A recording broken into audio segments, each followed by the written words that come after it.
وَالْعَصْرِ إِنَّ الْإِنسَانَ لَفِي خُسْرٍ إِلَّا الَّذِينَ آمَنُوا وَعَمِلُوا الصَّالِحَاتِ وَتَوَاصَوْا بِالْحَقِّ وَتَوَاصَوْا بِالصَّبْرِ.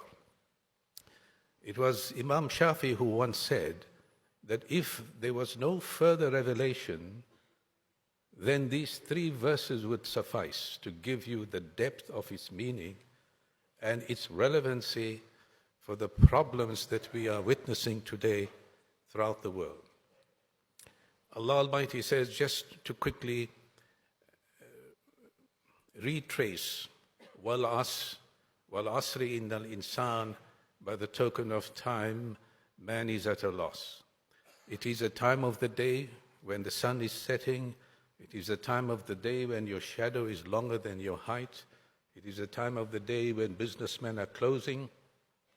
And it is a time of the day when half the job is left incomplete.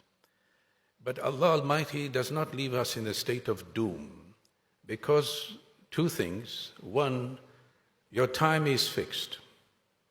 From the womb to the tomb, you cannot increase time.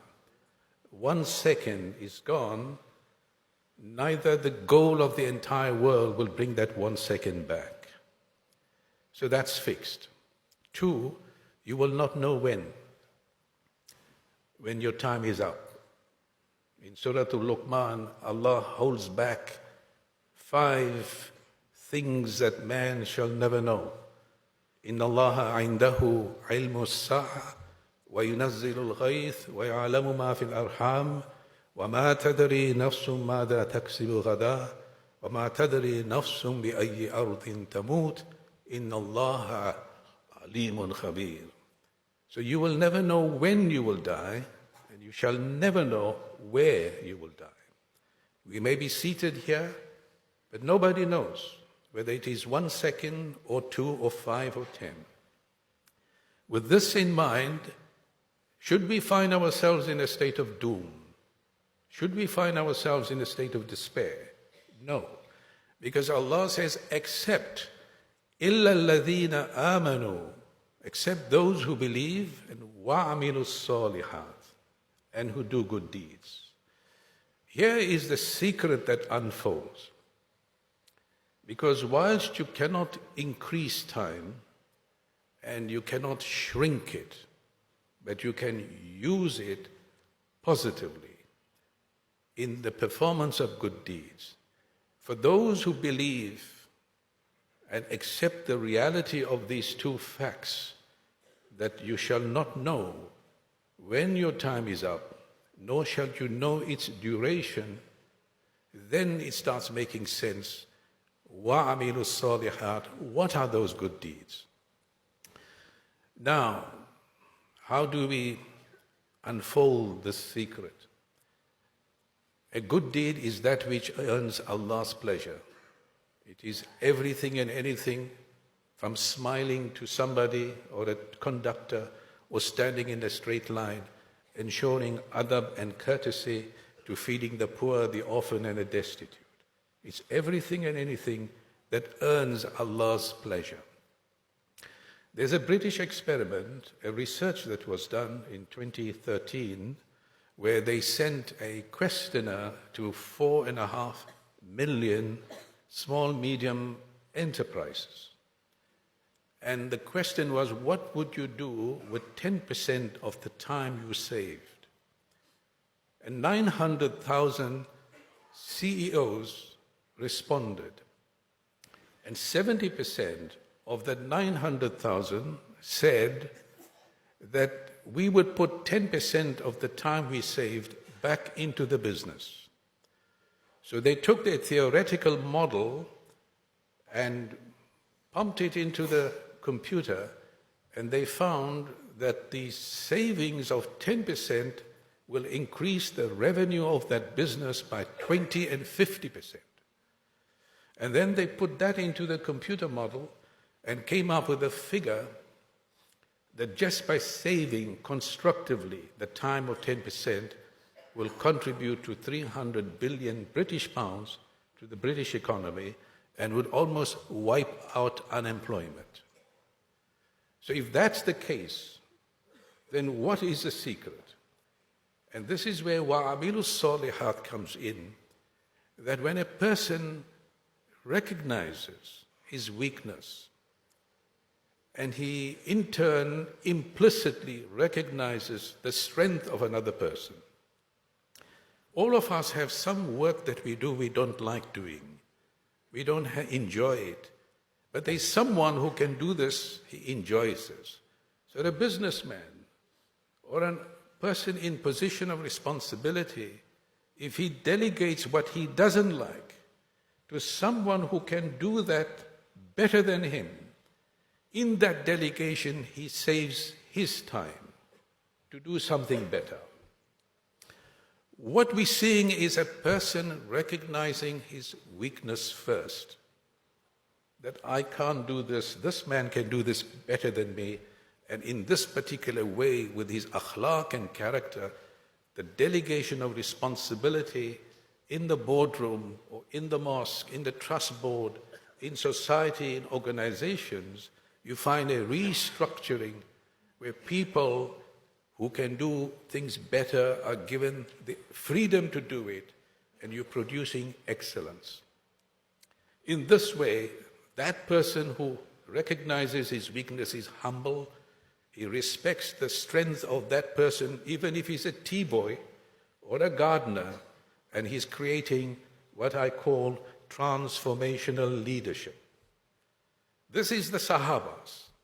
This was the conduct of Hazrat Umar. This was the conduct of Hazrat Abu Bakr as-Siddiq. When they recognized people, they didn't look at the color of that person. The darkest of the dark was the commander of the top, in the topmost position, to sign a treaty. People of different shades and colors, but they looked at their quality, they looked at their weakness first, the strength of the other. In this way, they created powerful leadership. Transformational leadership emerges from humility. Implicit in humility is honesty. If a person recognizes his weakness and accepts it, he is genuinely honest. Now what comes after this? What comes after وَعَمِلُوا الصَّالِحَاتِ وَتَوَاصَوْا بِالْحَقِّ? Here's another secret unfolding. When a man is honest, he's honest because he's in a state of ihsan. He knows his time is precious. He knows it could be tomorrow, it could be now. When they were Sahabas and they were seated, I think I mentioned this before, but it's worth mentioning again. And the Sahaba said to this man, "What is your wish?" He says, "I wish Allah keeps me alive long enough to do Maghrib." And yours, he said, "I wish Allah keeps me alive long enough to do Asr." And yours, he said, "I wish Allah keeps me alive long enough to do Zuhr." And then the three turned to the senior and they said, "Now, Sheikh, what is your wish?" He said, "My wish is that Allah keeps me alive long enough to stand up." These were people who were in a state of iman and belief. So, وَعَمِلُوا الصَّالِحَاتِ وَتَوَاصَوْا بِالْحَقِّ is that فَاذْكُرْ رَبَّكَ فَحَدِّثْ. Allah subhanahu wa ta'ala is talking about how you are to remind yourself within yourself. Remember Allah. So what happens is from the person who is in a state of nafsul ammara, the animal self, the one that eats, that one that sleeps, that one walks and talks and marries. All of us are in that category. But what happens, because he's honest, what emerges from him, he recognizes his weakness, he starts questioning. لا أقسم بيوم القيامة ولا أقسم بالنفس اللوامة. So from a state of ammara, he now graduates to a state of nafsul lawwama. He's now questioning. Somebody once said, there are two most important days in the life of a human being. The day he was born and the day when he realizes why he was born. This is nafsul lawwama. As you start questioning, his conscience sharpens. He commits a sin, but he questions his conduct. He's remorseful. He's penitent. He now realizes he's wrong. And it's like a swing door. He commits a sin again, but realizes a sense of guilt and remorse. Each time from a questioning person who criticizes his own conduct. Do I need the second plate? I've just eaten. People are hungry. Do I need to drive a Mercedes when I can do with a Toyota? And it's everything. In this way, nafsul lawwama sharpens individual consciousness and now projects him to another level of nafsul mulhima, the inspired self. What you are seeing from al Asr is an evolution of the personality of that person. From stage 1 to stage 2 to stage 3, nafsul mulhima is the inspired self. He's now going beyond the capacity of reason. He's moving from detachment to attachment. Suddenly that Mercedes is not so important to him now. He's going to answer himself in the grave. Now suddenly, الَّذِي جَمَعَ مَالًا وَعَدَّدَ يَحْسَبُ أَنَّ مَالَهُ أَخْلَدَ. What is the matter with you? Accumulating wealth, thinking you will live forever. كَلَّا لَيُنْبَذَنَّ فِي الْحُطَمَةِ. Allah doesn't say no, I will not recognize your wealth. Allah Almighty says, never. Never ever shall I recognize your wealth. It is وَعَمِلُ الصَّالِحَاتِ. Good deeds. That is the currency. لَعَلِّي أَعْمَلُ صَالِحًا فِيمَا تَرَكْتُ كَلَّا إِنَّهَا كَلِمَةٌ هُوَ قَائِلُهَا وَمِنْ وَرَائِهِمْ بَرْزَخٌ إِلَى يَوْمِ يُبْعَثُونَ. When we reach that state of shock, and suddenly you find, like a fish out of water, you begin to say to Allah Almighty, give me 5 more minutes to settle my affairs. Allah Almighty will tell you it's too late, because behind you is death, in front of you is barzakh. So with this person in the state of nafsul mulhima, inspired self, suddenly the whole world, the mist is removed, the cloud is removed. Suddenly he sees the same plant, he sees the same bird, he sees the same tree, and he realizes that not a leaf moves without Allah's will and knowledge and power. Now he begins to understand, يَعْلَمُ مَا بَيْنَ أَيْدِيهِمْ وَمَا خَلْفَهُمْ وَلَا يُحِيطُونَ بِشَيْءٍ مِّنْ عِلْمِهِ إِلَّا بِمَا شَاءَ. Allah has knowledge of what is in front of you, what is behind you. Allah Almighty is the origin of all origins and the cause of all causes. All kingdom, everything in the universe, between the heavens and the earth, not even the fish in the deepest oceans breathes without His will. This is the person who is inspired, and suddenly you will see that he begins to see. Allah enables him to see with his eyes. Allah enables him to see and hear with his ears. This is the evolution of Islam, as he is no longer talking the talk, he is now walking the talk. Nafsul mulhima is that inspired self. Nabi Muhammad alayhi salatu wasalam had said, to question is half the knowledge. Suddenly answers are pouring down. He begins to know why he was born. And now that takes him to another level. That now, from a state of nafsul mulhima, he's now in the state of nafsul mutama'inna. Contentment comes in, tranquility. Everything is in its proper place. He's now in the state of tahqiq. Tahqiq means to be in a state of realization. You begin to understand why you were born. Life has a purpose. There are three pillars: Tawheed, the prophets, and the return. That's what it's all about. You can talk till the cows come home. You can build factories and industries. You can have degrees. And you can talk as much as you want. Life is all about these three pillars. Tawheed, which is the obedience and worship to Allah's command. The prophets, from Adam alayhi salam to the Khatam al-Nabiyyin, Nabi Muhammad alayhi salatu wassalam, and the grand preparation of the return. Then comes in وَتَوَاسَوْا بِالْحَقِّ. It is only when you in tahqiq that you can talk to people of haqq. What is haqq? The English translation is truth. But in its original meaning, it's more than that.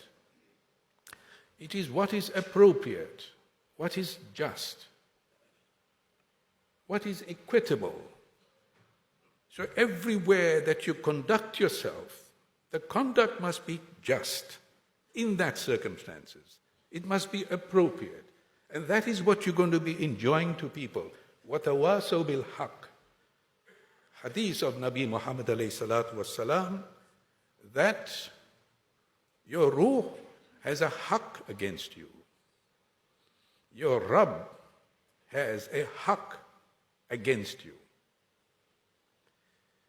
Your spouse has a haqq against you. Your guest has a haqq against you. So, give to each that has a haqq its haqq.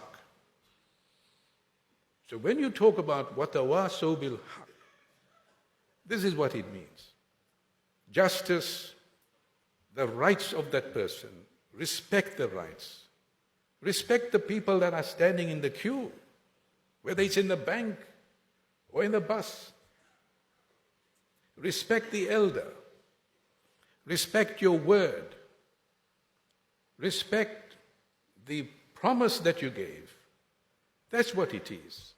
وَتَوَاسَوْا بِالْحَقِّ is enjoining people to that which is fair, just, and appropriate.